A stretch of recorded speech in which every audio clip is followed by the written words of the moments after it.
भगवत गीता अध्याय 5 पंचम अध्याय सांख्य योग और कर्म योग की श्रेष्ठता के संबंध में अर्जुन का प्रश्न। हे कृष्ण, आप कर्मों के संन्यास की और फिर कर्म योग की प्रशंसा करते हैं, इसलिए इन दोनों में से जो एक मेरे लिए भली भांति निश्चित कल्याणकारक साधन हो उसको कहिए। अर्जुन श्री कृष्ण से पूछता है कि संन्यास और कर्म योग में जो मेरे लिए उचित है उसे मुझे बतलाइए।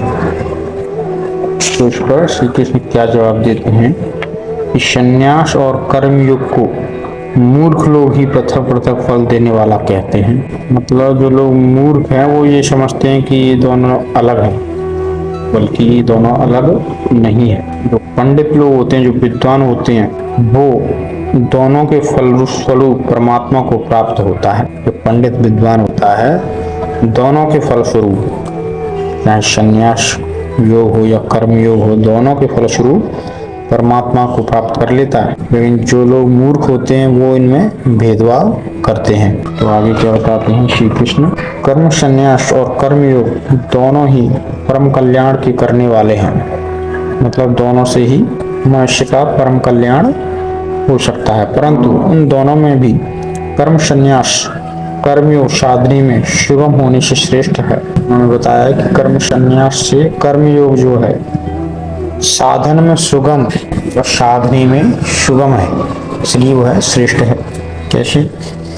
जो पुरुष न किसी से द्वेष करता है और न किसी से आकांक्षा करता है, मतलब जो पुरुष किसी से द्वेष मतलब जलता नहीं है, नफरत नहीं करता, ना ही किसी से कुछ पाने की इच्छा रखता है, वह कर्मयोगी सदा सन्यासी समझने योग्य है। ऐसा कर्मयोगी जो फल की इच्छा किए बिना कर्म करता है वह सदा सन्यासी ही समझने योग्य है। उसे सन्यासी ही समझ, क्योंकि राग द्वेष आदि द्वंद्वों से रहित पुरुष सुखपूर्वक संसार बंधन से मुक्त हो जाता है। जिसके राग द्वेष भय काम क्रोध मारे जा चुके ही वह संसार बंधन से मुक्त हो जाता है।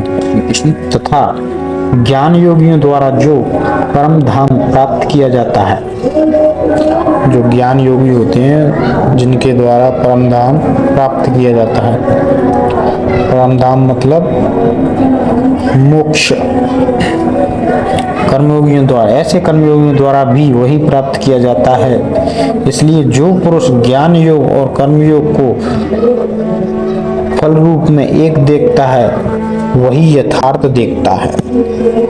मतलब जो व्यक्ति कर्म योग और ज्ञान योग में को यथार्थ रूप से देखता है, मतलब वास्तव में वास्तविकता वही देख पाता है। परंतु हे अर्जुन, कर्म योग के बिना संन्यास अर्थात मन, इंद्रियां और शरीर द्वारा होने वाले संपूर्ण कर्मों में कर्तापन का त्याग प्राप्त होना कठिन है। कि अगर कोई व्यक्ति फल की इच्छा से कर्म कर रहा है, कुछ पाने के लिए, जैसे पैसा कमाने के लिए कर्म कर रहा है, तो वो क्या संन्यास नहीं धारण कर सकता, फिर वो संन्यास नहीं कर सकता। सब संन्यास क्या है? त्याग नहीं कर सकता। किसका? इंद्रियों का त्याग, विषय भोगों का त्याग नहीं कर सकता, इंद्रियों पर नियंत्रण नहीं कर सकता ऐसा व्यक्ति जो फल की इच्छा से कर्म कर रहा है। क्यों? क्योंकि लोभ पैदा हो गया ना। और भगवत स्वरूप को मनन करने वाला कर्मयोगी परम ब्रह्म परमात्मा को शीघ्र ही प्राप्त हो जाता है। लेकिन जो व्यक्ति भगवत स्वरूप को मनन करता हुआ, मतलब भगवान के ही चित्त में लीन रहता है, ऐसा योगी, ऐसा कर्मयोगी कर्म की इच्छा किए बिना, कर्म फल की इच्छा किए बिना कर्म करता है। फल की इच्छा किए बिना जो व्यक्ति कर्म करता है वह शीघ्र ही परम ब्रह्म परमात्मा को प्राप्त हो जाता है। क्या बोलते हैं? जिसका मन अपने वश में है। मन सबसे कठिन कार्य क्या है? मन पर नियंत्रण। और जिसका मन उसके वश में है, मन वश में कैसे होगा? बुद्धि से। तो बुद्धि से श्रेष्ठ है। बुद्धि श्रेष्ठ कैसे होगी? ज्ञान से। जैसे ज्ञान होगा मुझे करना क्या है, मेरे लिए सही क्या है, सत्य क्या है, उस सत्य को जान गया वही मन पर नियंत्रण कर सकता है। जिस व्यक्ति का मन वश में है, जो जितेंद्रिय है, जिसने इंद्रियों को जीत लिया है, विशुद्ध अंतकरण वाला और संपूर्ण प्राणियों का आत्मरूप परमात्मा ही जिसका आत्म है, ऐसा कर्मयोगी कर्म करता हुआ भी कर्म में लिप्त नहीं होता।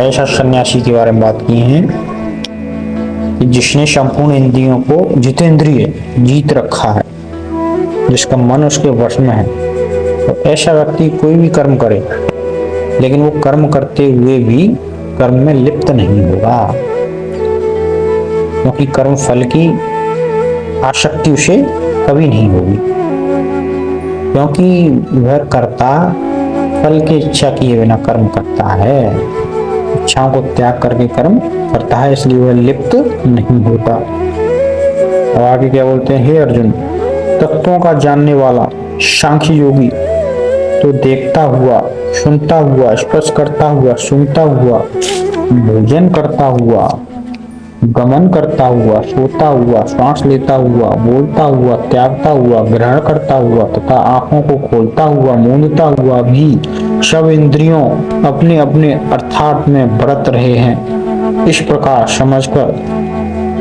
निसंदेह ऐसा माने कि मैं कुछ भी नहीं करता। जो तत्वों को जानने वाला सांख्य योगी तो कोई भी कर्म करता हुआ ये समझे कि ये सारी इंद्रियां स्वतः ही कार्य कर रही हैं, ऐसा मानने में कुछ भी नहीं करता, कि माने कि मैं कुछ भी नहीं करता, सारी इंद्रियां स्वतः ही कार्य कर रही हैं, ऐसा तत्वों को जानने वाला सांख्य योगी। जो पुरुष सब कर्मों को परमात्मा में अर्पण करके और आसक्ति को त्याग कर कर्म करता है, वह पुरुष जल से कमल के पत्ते की भांति पाप से लिप्त नहीं होता। जैसे कमल कीचड़ में खिलता है, कमल का पत्ता कीचड़ में खिलता है लेकिन उसके ऊपर कभी भी कीचड़ ठहरता नहीं है, पानी भी नहीं ठहरता उसके ऊपर। इस तरह से बताया है कि जो व्यक्ति पुरुष सब कर्मों को परमात्मा में अर्पण कर देता है, सारे अपने जो कर्म है उनको परमात्मा में अर्पण कर देता है, कमल के पत्ते की भांति पाप से लिप्त नहीं होता, वह कभी पापों से लिप्त नहीं हो सकता। कर्मयोगी ममत्व बुद्धि रहित केवल इंद्रियां, मन, बुद्धि और शरीर द्वारा भी आसक्ति त्याग कर अंतःकरण की शुद्धि के लिए कर्म करते हैं। कर्मयोगी क्या करते हैं, ममत्व बुद्धि रहित केवल इंद्रियां, मन और बुद्धि, इंद्रियां, मन और बुद्धि और शरीर के द्वारा भी आसक्तियों को त्याग कर शुद्ध अंतःकरण के लिए कर्म करते हैं, सारी इच्छाओं को त्याग कर कर्म करते हैं। कर्मयोगी कर्मों के फल का त्याग करके भगवत प्राप्ति रूप शांति को प्राप्त होता है और सकाम पुरुष कामना की प्रेरणा से फल में आसक्त होकर बंधता है। कि कर्मयोगी क्या करता है, कर्मों के फल को त्याग कर भगवत प्राप्ति शांति को प्राप्त हो जाता है, क्योंकि वो कर्मों के फल को त्याग देता है इसलिए शांति को प्राप्त हो जाता है।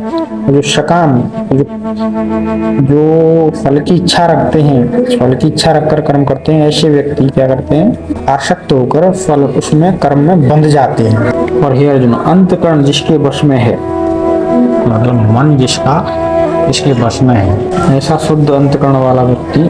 और हे अर्जुन, अंतःकरण जिसके वश में है, अंतःकरण मन जिसके वश में है, शुद्ध अंतःकरण वाला व्यक्ति, ऐसा व्यक्ति श्री कृष्ण अर्जुन से बोलते हैं कि जिसका अंतःकरण जिसके वश में है, ऐसा सांख्य योगी आचरण करता हुआ और करवाता हुआ नव द्वारों वाले शरीर में, शरीर रूपी घर में नव द्वारों वाले, नए नए द्वारों वाले शरीर रूपी घर को, शरीर को क्या बोला गया, घर बोला गया, शरीर रूपी घर में सब कर्मों को मन से त्याग कर, मन से सारे इच्छाओं की इच्छाओं, सारे कर्मों के फलों की इच्छाओं को त्याग कर आनंद पूर्वक सच्चिदानंद घन परमात्मा के स्वरूप में स्थित रहता है, बड़े ही आनंद पूर्वक भगवान की भक्ति में मगन रहता है, स्थित रहता है।